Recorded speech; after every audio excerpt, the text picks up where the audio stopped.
Hey everybody, welcome to another segment of the Gamer Rant. I am your gamer connoisseur, the Pirate King, and today in honor of last week's season finale, we're taking a look into Game of Thrones. If you're like me, Sunday nights now have a void for blood and HBO softcore, so what better way to fill that void but with the Game of Thrones RPG, right? Cyanide Studios, in conjunction with HBO, released the Game of Thrones RPG, and well, unfortunately this game fails to reach its full potential, and is littered with glitchy animations, poor graphics, and repetitive combat. Cyanide Studios, what were you thinking? Just because it says Game of Thrones on the box, people will buy it even though it's running on outdated, stiff, glitchy animations and environments? I mean really, this just feels unpolished. It's like they decided characters' gears look awesome and unique, and the rest will let the interns do. Seriously, that's how it felt. Especially the UI. I mean, might as well make it a dead pixel I can stare at. For shame, Cyanide.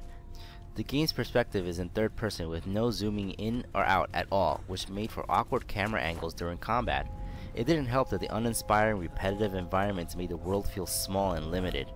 Overall, I'm not sure if this was intentionally Cyanide's style or limitations, but in my eyes, it was just way too unpolished. No choice.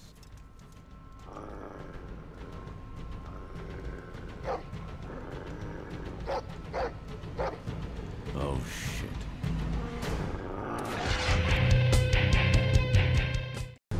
Moors! The gods have given me a feast of crows today. Gone. You finally show your face. This time it's between you and me. Kill the boy!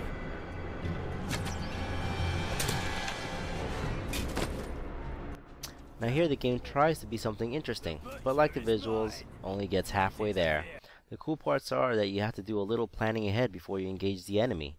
So if the enemy is wearing something like plate, you want to use a crushing weapon like a mace versus a cutting weapon like a sword. Makes sense. The game even allows you to switch weapons during combat, but somehow forgot that some classes like, I don't know, the water dancer, his skills are all sword based. So you can switch to a mace but have no corresponding skills for it to be effective in this game. Those skills are crucial. This brings me up to my next point, on why combat becomes repetitive. The AI is all the same on all the enemies. And once you have knockbacks, stuns, and interrupts, that's all you'll use, thus creating the same fight over and over again.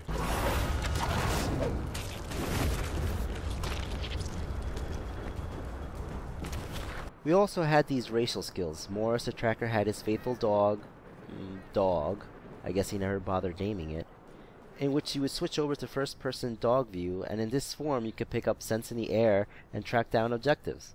Not only that, but you'll be able to attack and rip people's faces off in dog vision. And no, the dog was not on any Neo-LSD or bath salts.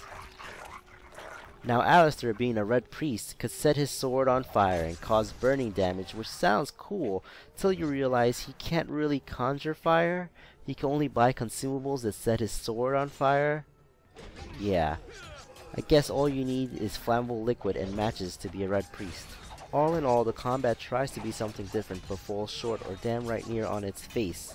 Weapon choice, skill cues, stamina management, and gear all play factors when you're about to engage an enemy. But bad camera angles, unresponsive controls, and little challenge made it a painful experience.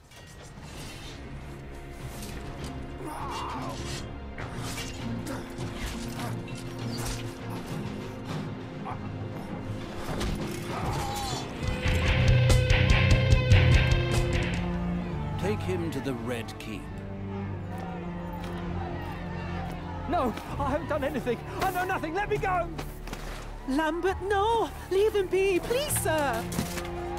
My lord, mercy. My husband is a good man and loyal to the crown. He knows nothing.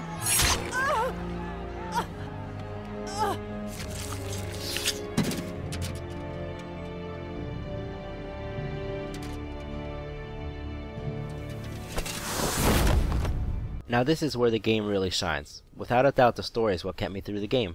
The story follows Morris the Crow and Alistair the Red Priest through ordeals that can only happen in the Game of Thrones setting. Morris is the Black's best tracker who at the start has to bring in an old friend who deserted and ran south, breaking his oath and condemning himself to death. Being a loyal crow, Moore does what he's told and finds his target. The story really opens up once you are given a letter by Jon Arryn himself, the Old Hand of the King. to seek out a girl hiding near the Black Castle. But when you find this girl, she warns Morris that the messenger is not one of Aaron's men. As you confront this messenger, things get complicated. On the other side, we have Alistair, a conflicted soul that has returned to his homeland of River Spring after 15 years of absence once news of his father's death reach him. The man who everyone is talking about? The famous Alistair Sarwick? With the city in ruin, riots in the street, and his sister betrothed to his half-brother, Alistair feels obligated to reclaim his rightful place, put a stop to this wedding, and return his homeland to its former glory. Unfortunately, Alistair finds this task easier said than done when he's caught up in the political dealings of the Queen herself. Throughout the whole ordeal, you'll come across familiar faces like Cersei's, the Spider, Lord General, and more, overall giving you that feeling that you're part of that world you've engrossed yourself over on TV and in your books. I'm afraid that I must beg your leave. Please excuse me. I'm afraid that my little birds are always chirping and demanding my attention. In the end, I'm giving Game of Thrones the RPG a 6 out of 10.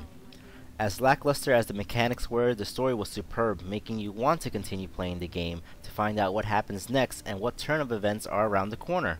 If you're not a huge Game of Thrones fan, I suggest passing on this one. But if you're itching to learn more about the world, then this might be something you're willing to endure. Personally, I'd wait for this one to go on sale. Don't be too certain that your wife no longer waits for you. I've been here for 15 years, and I still have hope that my family remembers me. It's thoughts like those that get you through the winter. I killed my wife, Morris.